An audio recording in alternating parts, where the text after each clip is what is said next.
সকাল সকাল রাস্তার ধারে এসে দেখছি এই ছোট্ট ছোট্ট হাঁসের বাচ্চাগুলো কি সুন্দর খেলা করছে বৃষ্টির জলে। তো হ্যালো বন্ধুরা, গুড মর্নিং, কেমন আছো তোমরা সবাই? আশা করি যে যেখান থেকে আমার ভিডিও দেখছো তোমরা সবাই খুব খুব ভালো।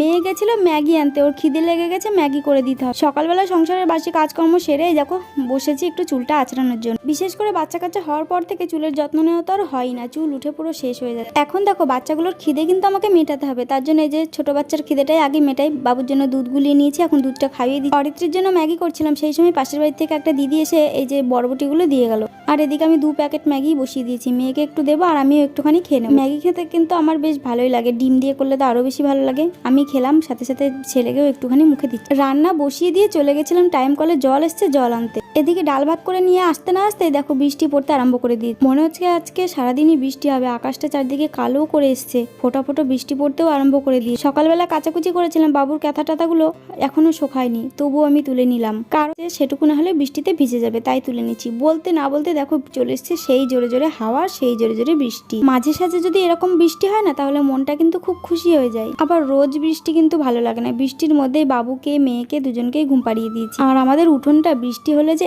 এত কাদা হয়ে যায়, এত পিছলে হয়ে যায় কি বল। এখন বিকেলবেলা অন্ধকারে চারদিকটা পুরো কালো করে এসছে, মনে হচ্ছে আজকে সারা রাত বৃষ্টি হবে। আমি আজকে ডাল রান্না করেছিলাম, শাশুড়ি মাথায় এই যে তরকারিগুলো দিল। তো এখানে মাছের ঝোল, পাটের শাক আর ভেন্ডি চচ্চড়ি আছে চুনো মাছ দিয়ে।